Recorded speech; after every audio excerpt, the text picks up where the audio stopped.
Yo, yo, yo, welcome back to another episode of On the Spot Sports. And before we get to our guest today, we have a big shout out for Living Sisu. Living Sisu is a platform and app that wants to give you all the tools to have success in your sport. Their main objective is to activate your lifestyle.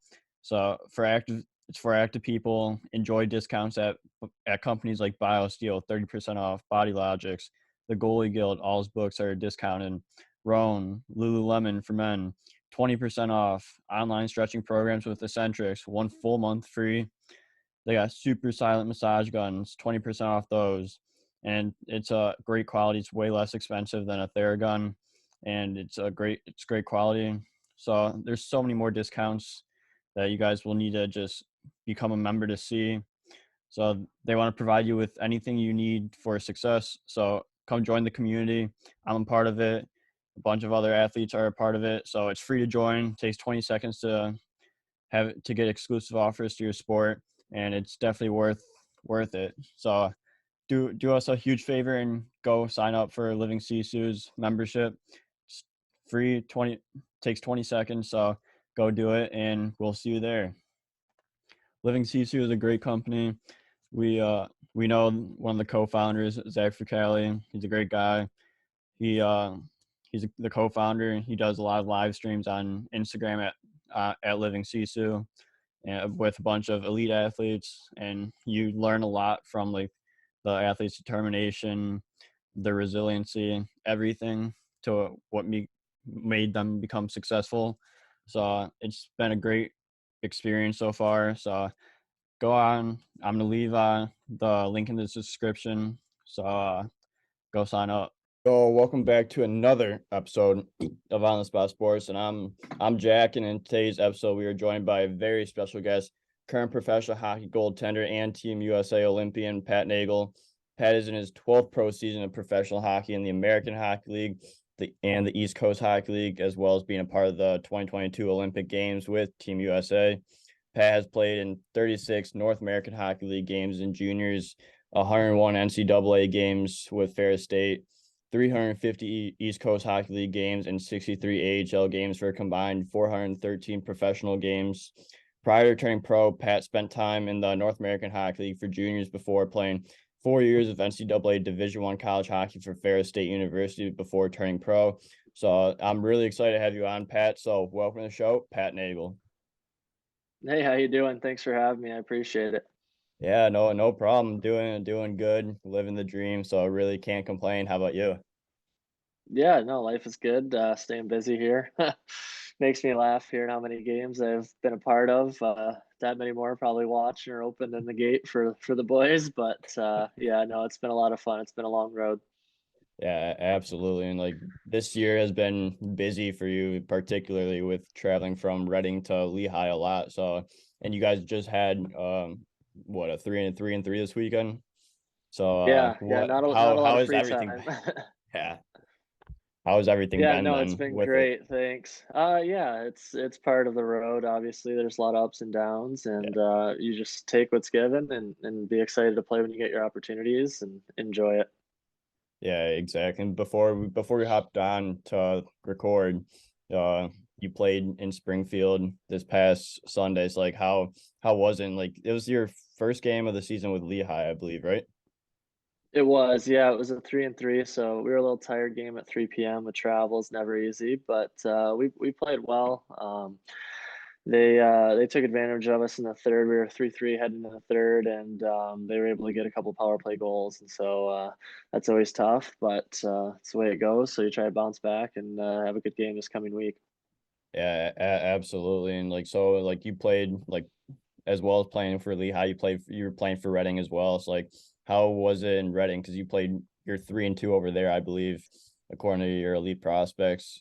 So like, how's it over in Reading and just being able to like get games when you can, especially since it doesn't come like you got to take advantage of every opportunity you can get. Yeah, it was great. I was able to go down a couple times when I wasn't getting minutes here, and so I was able to get a couple games on the weekend or something like that. So kind of had a slow start a little bit, but got my feet under me, and I was able to have a couple games there at the end where you can contribute and help out the team. Yeah, absolutely. And before we get into the rest of your like pro career, I want to get into like your youth hockey days a little bit here. So you grew up in Bloomfield Township, Michigan. So what was it like growing up in Michigan, especially since Michigan is a really like good hockey state? Yeah, I was really fortunate there. Lived out on a lake, and so I was fortunate enough. My neighbor Paul Woods played professionally for a while, played for the Red Wings, and so his son and I have been good buddies ever since. And we grew up together, and he got us into it when we were pretty little, and started off as a forward, was enjoying that, and somehow got talked into goalie one day, and kind of ran with it from there. Yeah, so how old were you when you first started hockey and like when like who got you into it? Yeah, he played a part. My dad played a part. A lot of surrounding people, like you said, it's a hockey hotbed to an extent. So it was very popular. The Red Wings were really good then and doing well, and so they were fun to watch. And it just kind of took off, and enjoyed it more and more every year. Yeah, so like, do you have like a special moment where you're like, where you're playing a game and like, especially like when you turn goalie and you're like, this is what I want to continue to be goalie stuff for some reason. Yeah, exactly. Probably want that one back, but it's a little tough now. No, it's been great. I'm sure it was a combo of the gear and the mask and everything like that. It's been a lot of fun. It's been a good ride. Yeah, so like you've had some great setups in the past. Like, what has been like some of your best setups, best masks that you've worn, whether it be like in your youth days, junior college, or even professionally? Yeah, I think now as you get older, you're spoiled, and then professionally, I mean, you get tons of masks, great painters, and they do a phenomenal job. And so I've been really lucky to have some good guys come up with some stuff. And even now for specialty games, like they might wrap a mask for you. And so it's incredible how that industry has come along. But I think the ones you really appreciate are when you're younger. Getting your first painted mask is a pretty big deal, obviously, as a goalie, and then what your parents went through to, do all that for you. You see how much it is. And at the time, I think you appreciate it, but you don't really know until you get older and you're like, Yeah. holy smokes, like this is what they had to do for this. Like it's crazy. I mean, just how expensive it all is, playing along and going along that way. So it's pretty neat. You really begin to appreciate all of that as you get older. Yeah, absolutely. And like, do you usually just do you usually paint it or is it usually wrapped for? Because I know a lot of goalies like will wrap it now instead of getting it like custom painted. Yeah, fortunate for us, everything gets painted and done that way. But I've had some really neat wraps over the years, just trying stuff and seeing different things, and it's impressive how those come out. I don't know if you can totally tell, depending who does it, how it's done, but it's pretty neat. Yeah, and like especially in the hockey world, like a lot of goalies like have like unreal paint jobs. Like, did you have any like idols that you would like try to get your mask to be as close to them as you can? I've seen some over the years, or you'll catch some stuff online and see some photos and be like, oh wow, that one turned out really sharp, and maybe go after that because it's tough. Like some of the painters now, they're so talented. Like the details are incredible, but then it's kind of finding what looks nice from afar, what looks nice up Yeah. close. And so I've had some where it's like you can't even tell what it is maybe from the other end of the ice. And then you get up close and you're like, oh my God, this is incredible. And then vice versa.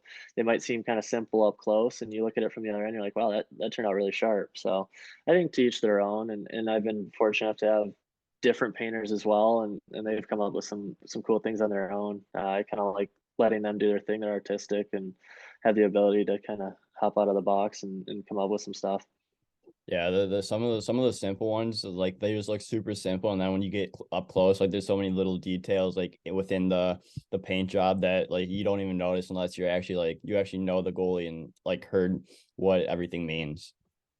Yeah, it's impressive. The detail is incredible. And like you said, there's things that show up when you don't even realize it. And they're able to hide stuff and do some unique stuff within it, which is pretty cool. Yeah, exactly. So who are some of the idols that you looked up to and like wanted to mold your game off of?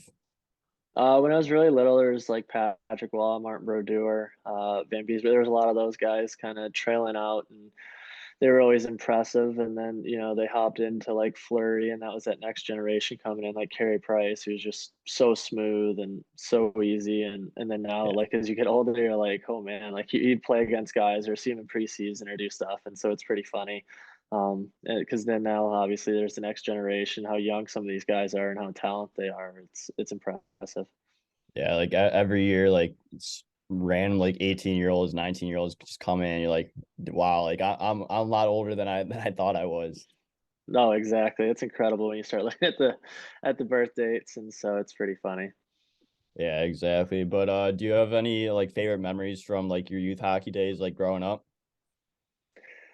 Yeah, I mean, I had a blast. We were fortunate enough to win some games over the years, and I would say my midget major year at Bell Tire, we won the state championships. Was pretty neat. That was like my first really. I mean, yeah, we had won tournaments and stuff like that when you're younger, but that was our first kind of like as you're older playing like pretty high end hockey, and finding a way to win was pretty neat. And then the next year I was even more fortunate, and we won the national championship with St. Louis, and so that was really cool.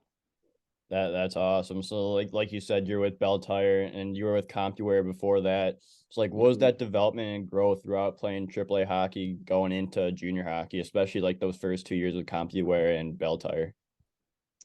Yeah, I was really lucky, just to have some good people around me and just have to keep battling every year. Just kind of always staying afloat, trying to make it to the next season. There's so many talented players in that area, and nowadays it seems like even half the teams are guys from out of state, and it's pretty wild. And so it's gotten really competitive. And so just even to survive to make one of the top teams in Michigan was a big deal. And so I was lucky enough just to do that, and you just kind of keep battling every year and stay afloat because there was just so much turnover, and so many new players, and so yeah, I think that really helped. Just never could take a day off because you never know if you'd have a spot on a team for the next season. Yeah, exactly. And like throughout like those 2 years, like you're playing against guys that are older than you. It's like what were some of those like were learning experiences when you're a younger player playing against older players that you need to have to succeed? Yeah, it's tough. I mean, there's definitely the learning curve. There's the nerves. There's doubting yourself. There's tons of things that go through your head as you say sit on the bench and the older guy plays the first night, and you're playing the next night, and you're watching a game and you're like, holy smokes, these guys are flying, like they're ripping shots, they're huge, this and that, and it starts spiraling in your head. And then you get in the game, you kind of try to slow things down and get back to normal, and go from there. Yeah, exactly. And like you talked about like the nerves and like the pressures, like knowing like everything that you've been through, like now as like a 12-year pro, like how do you like combat those nerves and just like all those pressures that come with playing the game? Yeah, it's tough. I mean, they still come back here and there, and you feel different things, and it's just a matter of trusting your game and knowing you've put in the work. And when you're younger, you're not sure about that. You're overanalyzing a lot, and you're always just kind of looking over your shoulder. Oh, who's watching? Who saw that? Like, did I screw that up? Like, what would they have said? Or you get the feedback after the fact. And so I remember like my first couple NHL camps and going through that. And you just look up during an inter squad scrimmage, and there's 20 scouts watching with a notebook, and you're just like, oh man, like what am I doing here? And it's easy to kind of fall down that road. And I mean, even this year in Philly, it's the same thing. All the brass is watching, everyone Yeah. important that's doing it. And you just have to think, hey, I did it for him last year. I can do it for him again, and just play your game. But yeah, it's easy to feel that negativity and kind of roll with it if you give one up or you want one back, and you just gotta fight to that next save and just keep battling. Yeah, just gotta play your game and stay positive and don't let all those negative thoughts come into your mind because once those do, like you said, you overanalyze every single thing you do and you're like, did I do this right? Did I do this wrong? And just it's just overanalyzing just to the T right there. Exactly. It's tough. It's a tough game to play already. You don't need to be fighting yourself. Yeah, exactly. And like you said, when you're with Bell Tire and AAA, you guys won the state championship that year. So what was that year like, especially since it was like your first like you said earlier, like your first like real like win with a championship there?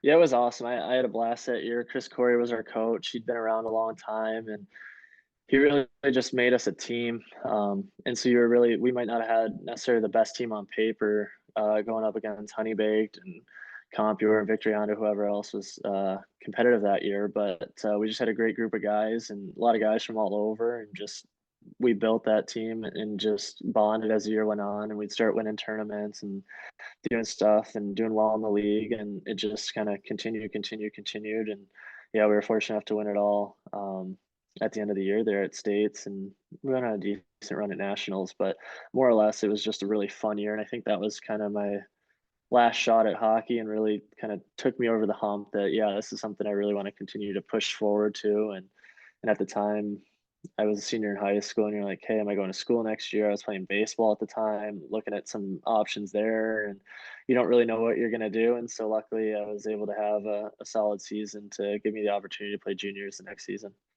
Yeah, so you got that motivation from that season where you end up going to the North American Hockey League the next year with the St. Louis Bandits, where played in 36 games, going 24-8-4, and then going on a big championship run again.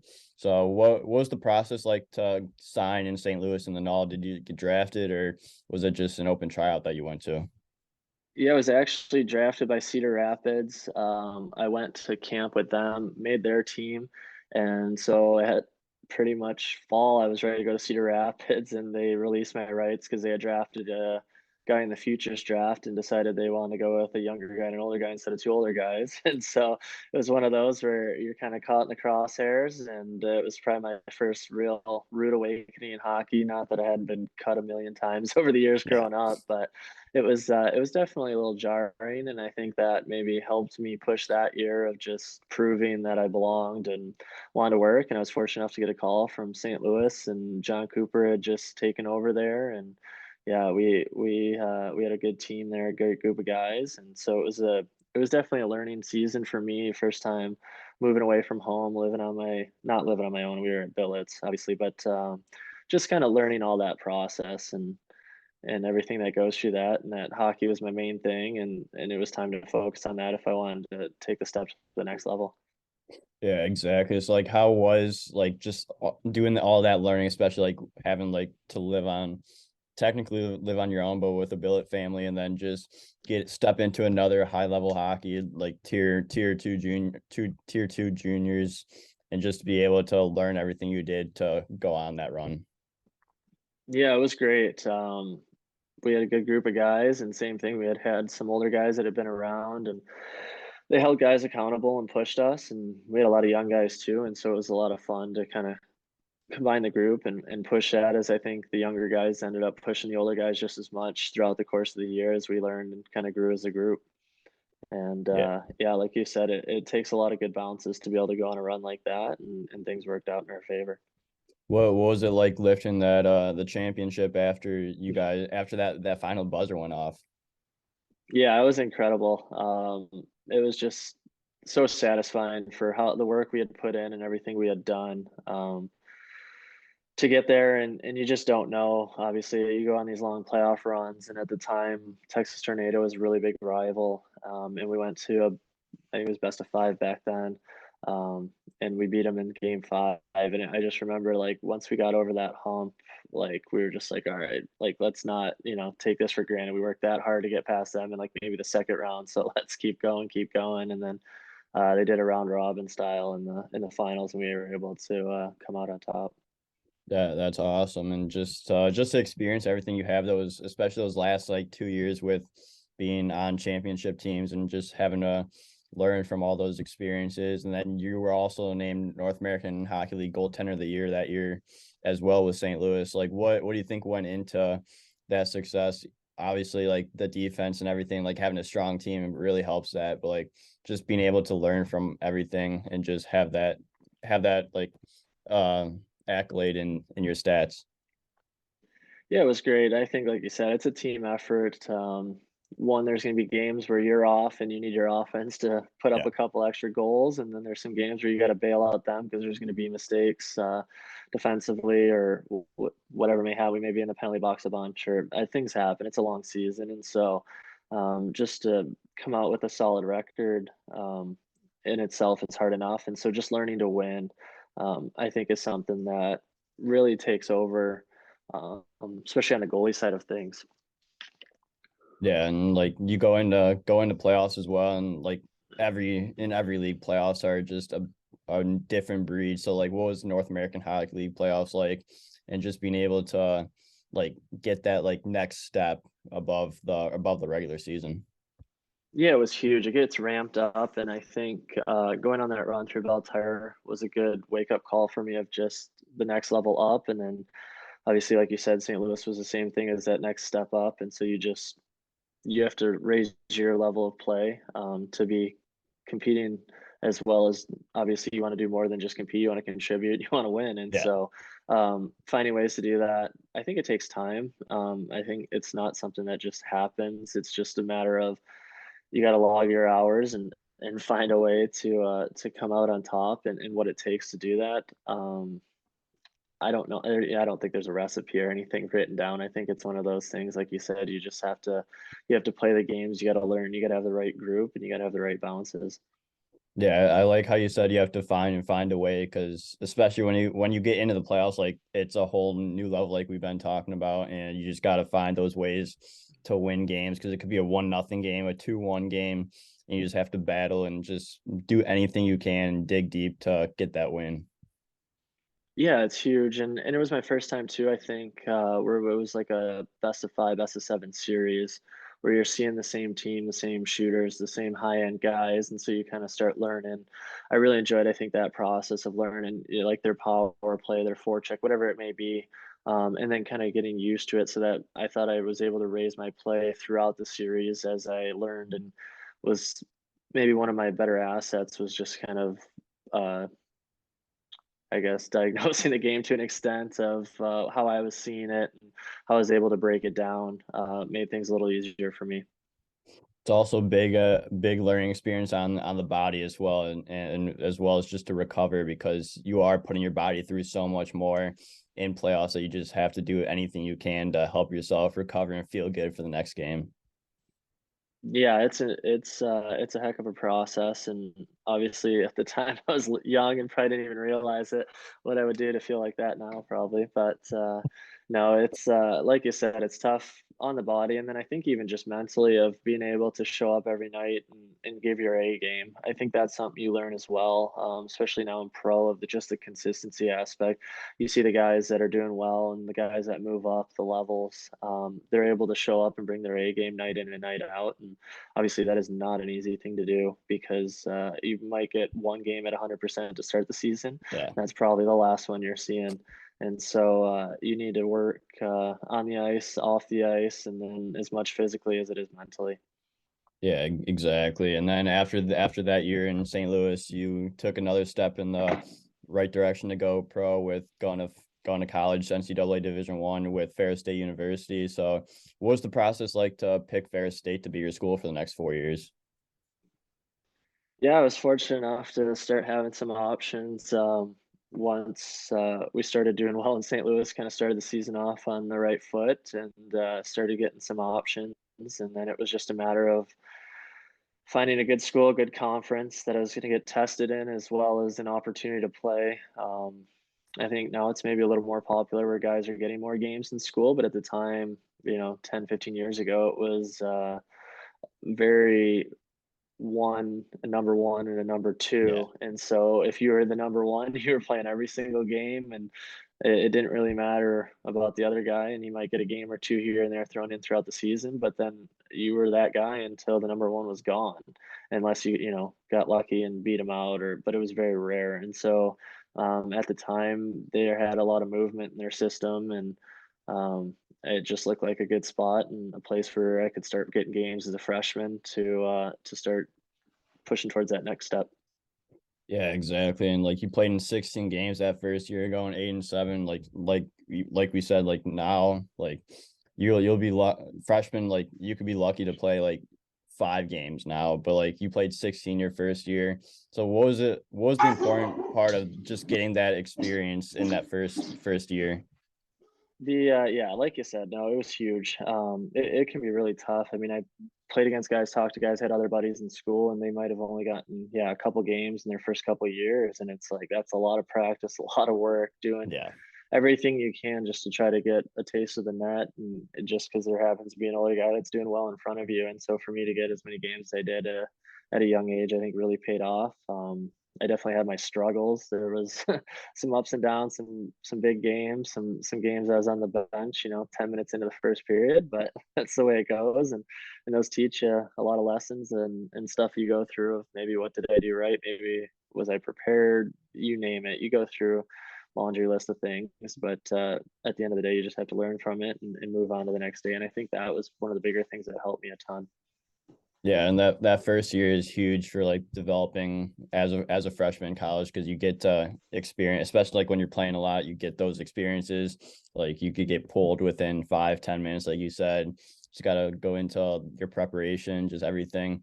So like what did you find out about like your preparation that may have not been the best like as a freshman when you would get pulled with 10 minutes in?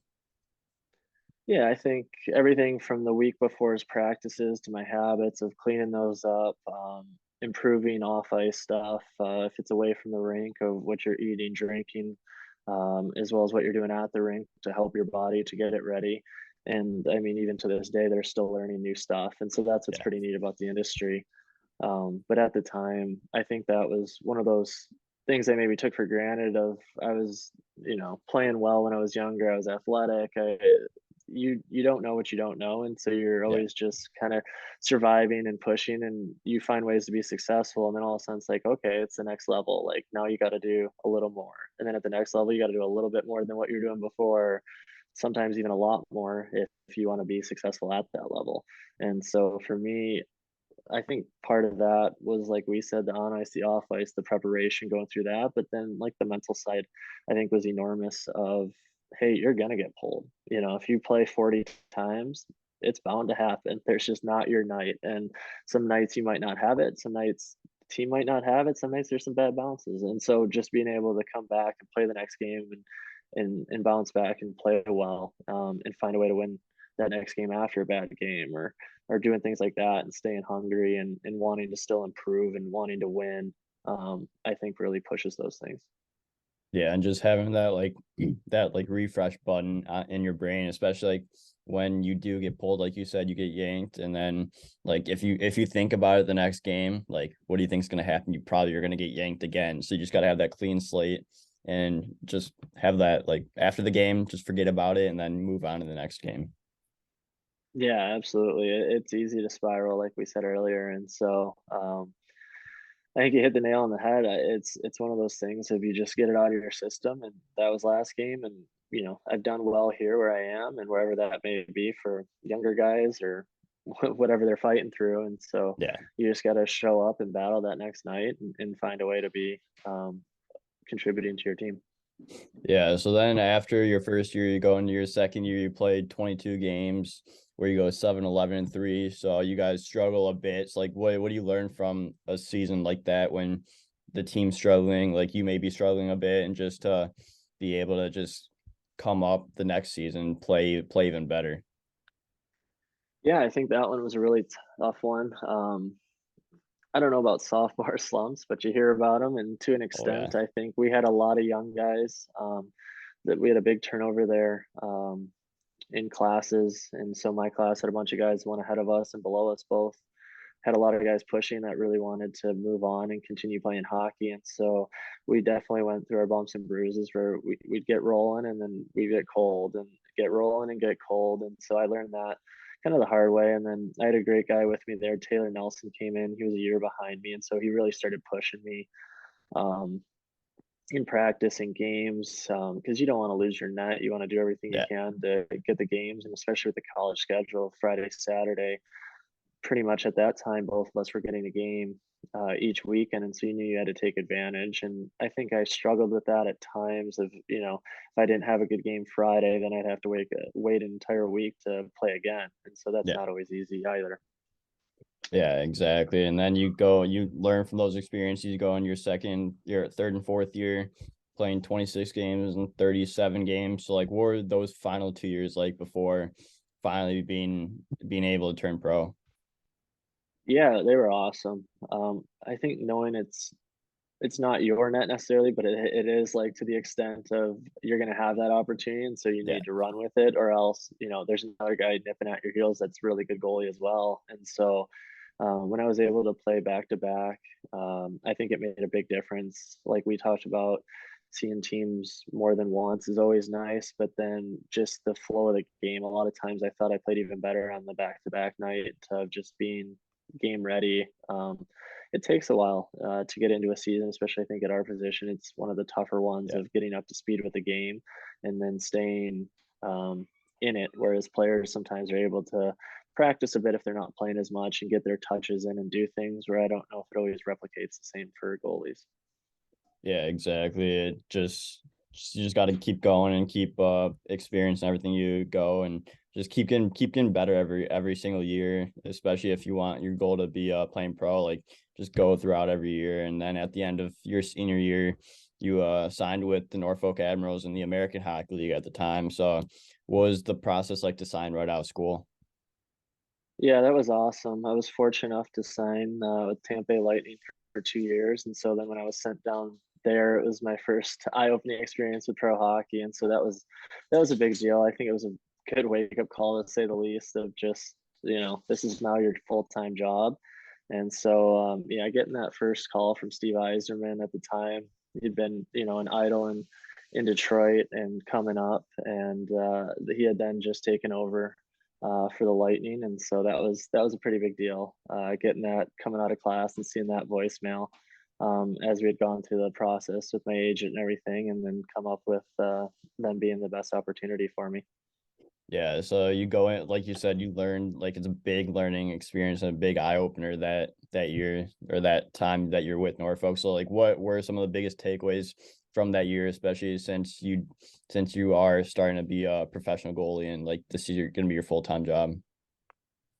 Yeah, it took me a couple seasons to say the least. I struggled at times over those first couple years with consistency and just the everyday grind of it. It is a very, very long season, and in that first one, it pushes you because you have development camp in the summer, you have rookie camp before NHL camp, then as you get sent down, you have AHL camp, and I went to ECHL camp that year, so I went down the whole ladder of it. And it's like by December, January, you're played as many games as you played the year before, and you're burnt out. And it's like, hey, we still have the second half of the season and then playoffs. And so it took me a couple seasons there to start producing and to really feel like I was holding my own.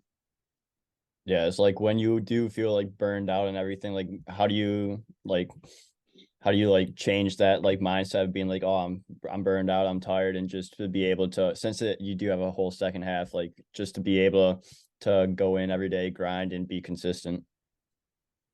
Yeah, it was really tough. It took me a lot of years to continue, and I mean, I don't think that ever leaves.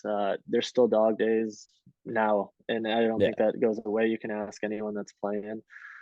It is tough because, like you said, there's just parts of the season where you have your lulls and you can get frustrated, and so um, to be able to push that day in and day out, you got to have good people surrounding you on the ice, off the ice, at the rink, you name it. And so I think it takes the whole system, the whole group you're with, if you're going to be able to accomplish some things and have a strong season. yeah, exactly. And like then you go into your first official pro season where you get to stint up with the Admirals in the American League again, but you spent majority of your season down in the coast with the Florida Everblades, where you guys end up going on a Kelly Cup championship and winning that year. So what was that season like, and being able to end the season with yet another championship? Yeah, I was pretty lucky to have that happen. I don't think I realized how hard it is when there's 30 other teams, now 32 these days. Yeah. To come out on top, just even be fortunate enough to go on a playoff run. I mean, half the teams don't even make the playoffs nowadays, and so it's that much tougher. And so that was a pretty unique year the way it worked out. And then I ended up even going up to Norfolk, and they won it all. After that, and I was the third goalie there, and so it was just I was spoiled. I didn't realize that hey, this doesn't happen every season, and so yeah, that was pretty neat to be a part of that, seeing what guys put in. It was my first real taste of it. And so that was awesome. And then obviously it's pretty tough to get back after that.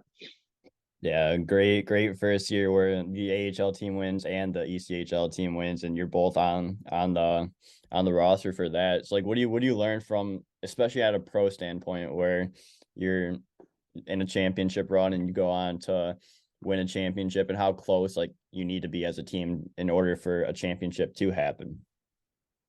Yeah, I thought that was the neatest part of it is just learning the ins and outs of you have so much turnover throughout the season, with call ups, send downs, trades, guys going to Europe, coming from Europe, you name it. It's never any revolving door in the minors. And so to build a core group somewhere is really tough to do. And we were fortunate enough to be able to do that. And just to want to go to bat for the guy next to you, it goes a long ways. And you can see kind of over seasons of what teams have that right group and have a chance versus the other ones that are just kind of collecting a paycheck and trying to get to the next season. Yeah, exactly. And like so then after that year and that spectacular year in Florida, you go on to play with Syracuse a little bit the following year, and where you also spend a lot of time in the coast with the Everblades, and then you go to the Texas and then Idaho the following year after that. So like what were those 2 years like, and just being able to like get the realities of pro hockey down especially in the minors when you're going up and down constantly. Yeah, it started quick, in that system of up and down and all around, and so, it takes its toll, it's hard. I mean, it definitely makes you look in the mirror and it's like, "Hey, do I really wanna do this?" It's one thing to get a couple games under your belt in pro, but to sustain it and be able to play for more than a couple years is really difficult. I think it's an eye opener for a lot of people, and it was for me too. That like, hey, I'm gonna have to start doing something a lot better if I want to stay in this industry. And so I just tried to ramp up my play and really improve it on a daily basis. Like we said, if it's in practice, if it's in games, if it's in the summer, I wasn't just a college student anymore. I couldn't just have fun all the time and, Yeah. and then just show up in the fall and then get into shape and get going because you're that much further behind everyone. And so that was good for me. Yeah, it was a tough first couple seasons for me. Like you said, just so much travel, so much up and down, a lot of mind games and stuff like that that I needed to learn that it's just part of it.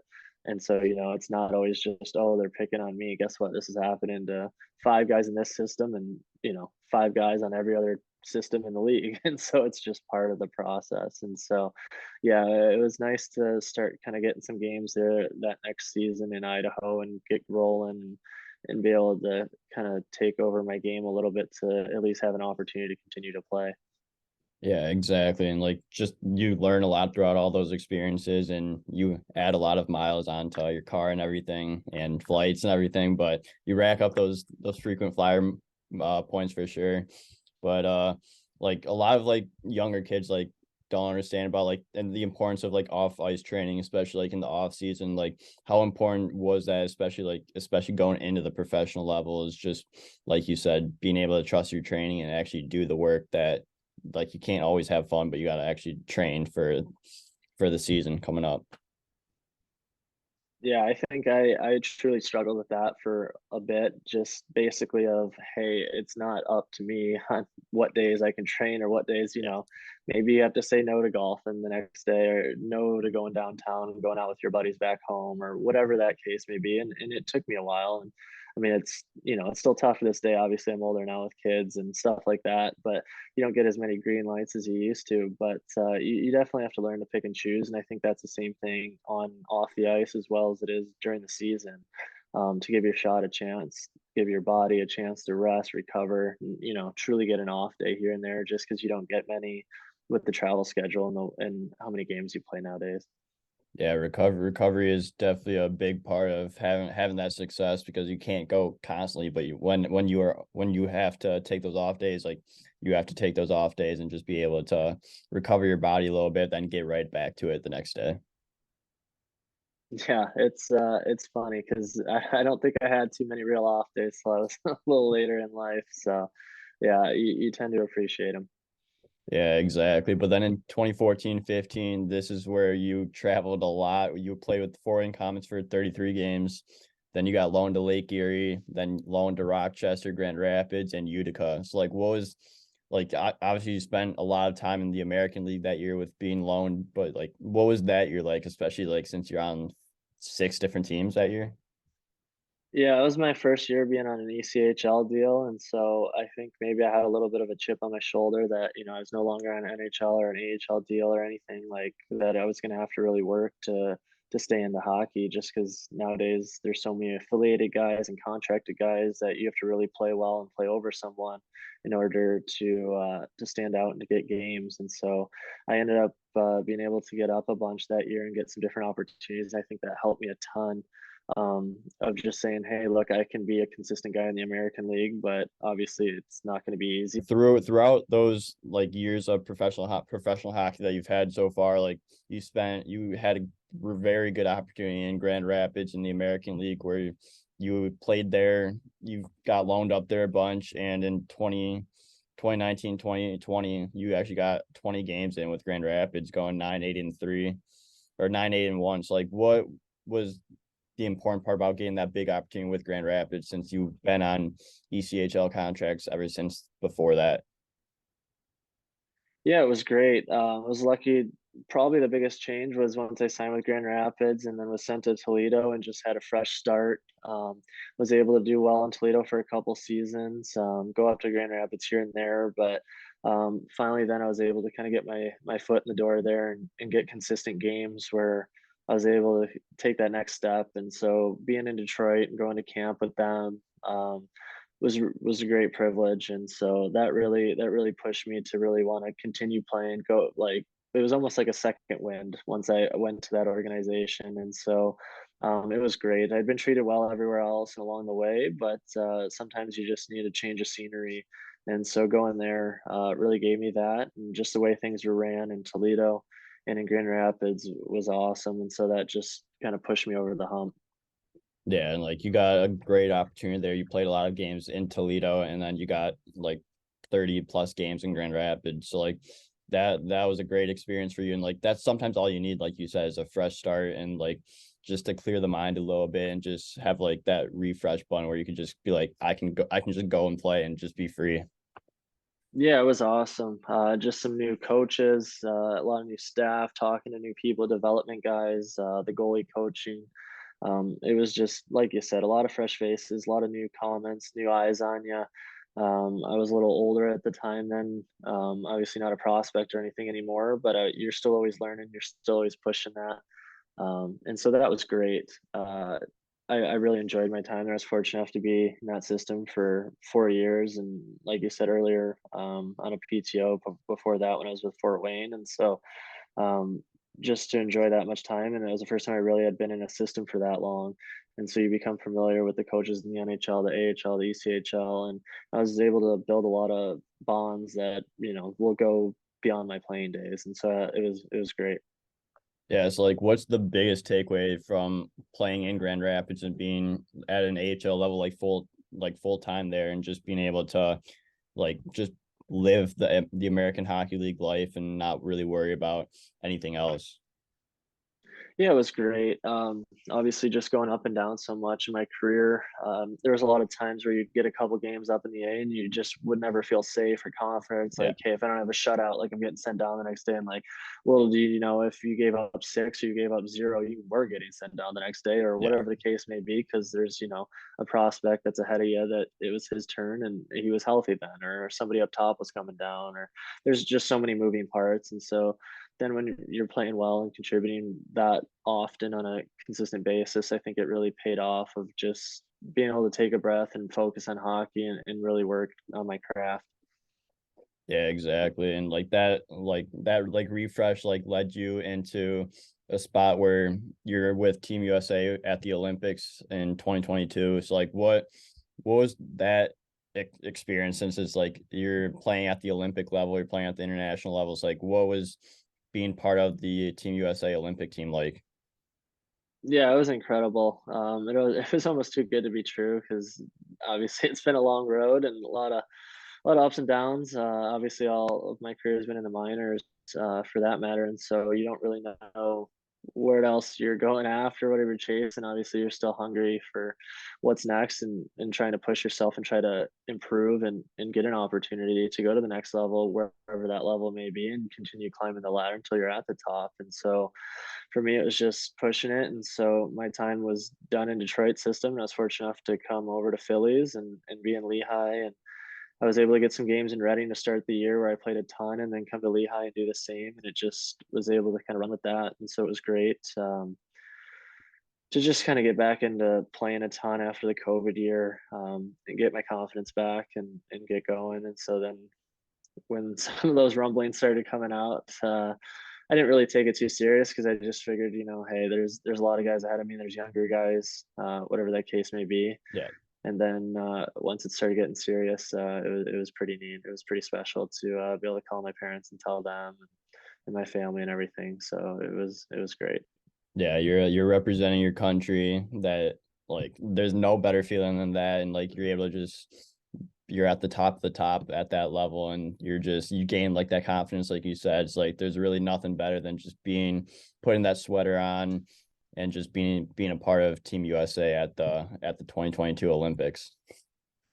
Yeah, it was very special going through that entire process and just seeing how much goes into it and getting to meet all the guys and knowing a few guys prior to that from playing against in college and in pro and some guys from Michigan. It was awesome.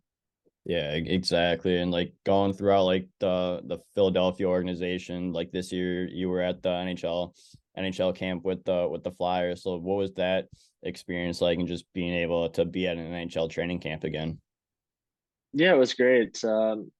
It's something you never want to take for granted as over the years sometimes you're frustrated like, oh man, I got to leave a month early, or Yeah. when you're probably getting sent down, and that's just the way of it. But then going to a bunch in a row and being in Detroit and not really knowing a lot of new faces here and stuff like that, it's always a little nerve-wracking. But we had a great group of guys here, and a lot of guys from Lehigh last year were there, and so it was awesome. A lot of familiar faces then make it a little easier, as well as just meeting all the new people in Philly and just trying to show what you have. Yeah, that's unreal. What a great experience to get back to an NHL development camp. But Pat, this has been a lot of fun. I really appreciate you coming on the show, and I want to wish you the best of luck the rest of the season, and I look forward to following your career the rest of the way. Yeah, thanks for having me. I appreciate it.